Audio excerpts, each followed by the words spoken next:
Marwari media आप देख रहे हैं। आज है 13 जनवरी 2024 शनिवार का दिन और हिंदू तिथि द्वितीया है। चलिए एक नजर डाल लेते हैं आज की बड़ी खबरों पर। शुरुआत करते हैं देश की बड़ी खबर के साथ। प्रधानमंत्री नरेंद्र मोदी ने देश को बड़ी सौगात दी है। पीएम मोदी ने शुक्रवार को देश के सबसे लंबे सी ब्रिज अटल सेतु का उद्घाटन किया। यह ब्रिज मुंबई से नवी मुंबई को जोड़ेगा और खास बात यह है इसमें 2 घंटे की दूरी का सफर केवल 20 मिनट में पूरा होगा। दिसंबर 2016 में पीएम मोदी ने इस पुल की आधारशिला रखी थी। पुल की कुल लागत 17,843 करोड़ रुपए है और बड़ी बात यह है पुल का 16.5 किलोमीटर का हिस्सा समुद्र पर है जबकि 5.5 किलोमीटर का हिस्सा जमीन पर है। इस पुल की क्षमता रोजाना 70,000 वाहनों की है। फिलहाल ब्रिज पर रोज करीब 50,000 वाहनों के गुजरने का अनुमान है। आगे बढ़ेंगे बड़ी खबर। रामलला प्राण प्रतिष्ठा पर प्रधानमंत्री मोदी ने मैसेज किया है। पीएम मोदी ने ऑडियो मैसेज जारी करते हुए कहा है कि रामलला प्राण प्रतिष्ठा के 11 दिन बचे हैं। पीएम मोदी ने कहा है कि मेरा सौभाग्य है कि मैं इस पुण्य अवसर का साक्षी बनूंगा। पीएम मोदी ने कहा है कि मैं आज से 11 दिन का विशेष अनुष्ठान आरंभ कर रहा हूं। वहीं पीएम मोदी ने कहा 22 जनवरी तक देश के सभी मंदिरों की सफाई करें। आपको बता दूं पीएम मोदी खुद भी महाराष्ट्र में एक मंदिर में सफाई करते हुए नजर आए। आगे बढ़ते हैं राजस्थान से बड़ी खबर। मुख्यमंत्री भजनलाल शर्मा ने कहा है कि अवैध खनन विशेषकर बजरी खनन की रोकथाम राज्य सरकार की प्राथमिकता है। उन्होंने बताया कि अवैध खनन पर लगाम लगाने के लिए हमारी सरकार प्रभावी कार्रवाई कर रही है। सीएम भजनलाल ने जिला प्रशासन, वन विभाग, परिवहन विभाग तथा खान विभाग द्वारा 5 दिवसीय संयुक्त अभियान चलाकर खनन माफियाओं के विरुद्ध सख्त कार्रवाई करने के भी निर्देश दिए हैं। दरअसल आपको बता दूं बजरी को लेकर जो अवैध खनन हो रहा है उस पर अब लगाम लगाने के लिए सरकार ने कमर कस ली है। अवैध खनन पर अब सख्त कार्रवाई होगी। आगे बढ़ते हैं राजस्थान में अब डबल इंजन की सरकार है और राज्य सरकार ने सत्ता संभालते ही आम लोगों के लिए अहम फैसले लेने शुरू कर दिए हैं। वहीं केंद्र सरकार भी राजस्थान को लेकर प्रतिबद्ध नजर आ रही है। बड़ी खबर यह है जयपुर में रेल मंत्री अश्विनी वैष्णव ने शुक्रवार को बड़े तोहफे दिए हैं। रेलवे मंत्री अश्विनी वैष्णव ने यह घोषणा की है कि अब वंदे भारत ट्रेन गांधीनगर स्टेशन पर नियमित रूप से रुकेगी।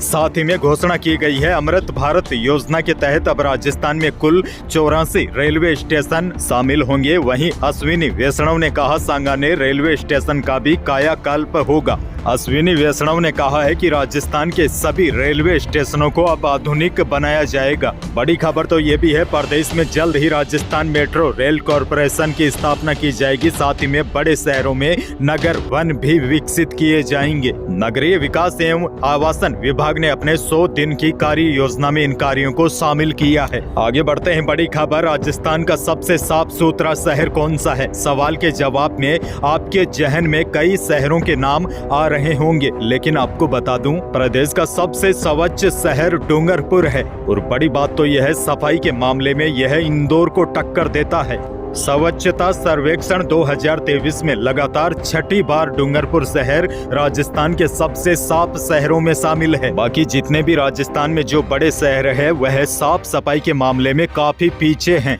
आगे बढ़ने से पहले मौसम से जुड़ी बड़ी खबर। प्रदेश में कोहरे का असर तो कम हो गया है लेकिन अब शीतलहर और पाले ने किसानों की चिंताएं बढ़ा दी है। दिन में तो आसमान साफ रहता है और तीखी धूप खिलती है लेकिन सुबह शाम और रात में तेज ठंड के चलते ओस की बूंदें बर्फ में तब्दील हो रही है और मौसम विभाग ने कहा है कि प्रदेश का मौसम आने वाले 1-2 दिनों तक ऐसा ही बना रहेगा। आगे बढ़ते हैं आपके लिए बहुत बड़ी और बेहद ही काम की खबर। धोखाधड़ी के इरादे से आने वाले फोन कॉल के मामले में केंद्र सरकार ने मोबाइल का इस्तेमाल करने वाले लोगों को चेतावनी दी है। दूरसंचार विभाग के अनुसार मोबाइल का इस्तेमाल करने वाले लोगों को *401 डायल नहीं करने को कहा गया है।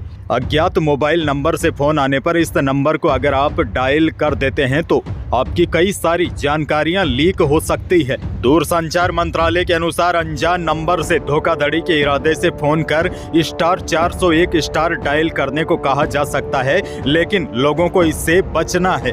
यदि कोई मोबाइल यूजर किसी अज्ञात नंबर से फोन आने के बाद *401 डायल करता है तो कॉल फॉरवर्ड सर्विस चालू हो जाएगी। और दूर संचार विभाग ने कहा है कि ऐसा करने पर संवेदनशील जानकारियां चुराई जा सकती है। दूर संचार विभाग की तरफ से लोगों को सलाह दी गई है कि धोखाधड़ी के इरादे से आई कॉल रिसीव न करे, उससे बचे और अनजान नंबरों से सावधान रहे। खास तौर पर *401 हेज या फिर जिसमें आपको *401 डायल करने को कहा जाए, यानी आपके पास कोई अनजान व्यक्ति का फोन आए और कहे कि इन नंबरों को डायल करे, तो ऐसा आपको नहीं करना है।